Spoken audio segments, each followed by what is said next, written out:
সংসদের প্রথম অধিবেশনের 12তম বৈঠক নিয়ে আরও জানাতে সংসদ ভবন থেকে সরাসরি যুক্ত হচ্ছেন সহকর্মী শাহাদাত অভ্র। অভ্র, বিকেলের অধিবেশনে এখনো পর্যন্ত নতুন কি বিল পাশ হলো আমাদের জানাবেন।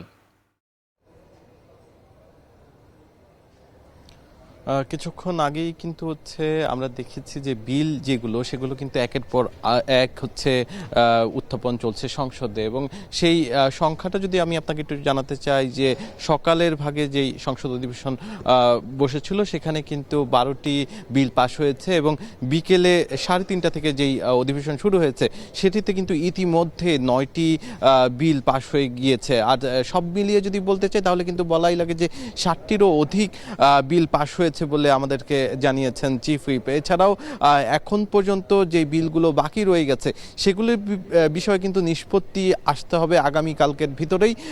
এই যে সংবিধানে যে বাধ্যবাধকতা রয়েছে সেই বাধ্যবাধকতার মধ্য থেকেই 12 তারিখ মানে আগামীকাল, সেই দিন আগামীকাল শুক্রবার ছুটির দিন, কিন্তু আগামীকালকে সংসদ বসছে, কারণ আগামীকালকের ভিতরেই সবগুলো বিল উত্থাপন করার কিন্তু শেষ দিন।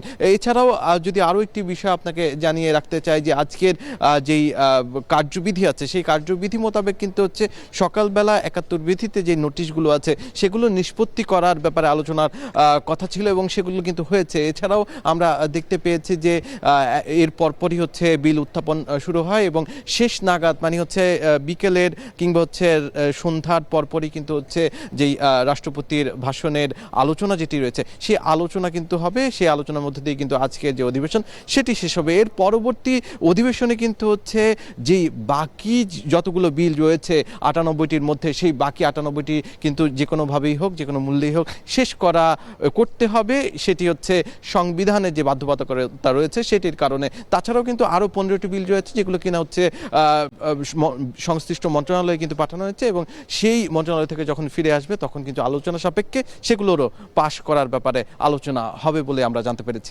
এই ছিল আমার কাছে সংসদ ভবন থেকে সর্বশেষ খবর। সংসদ ভবন এলাকা থেকে যুক্ত হয়েছিলেন সহকর্মী শাহাদাত অভ্র।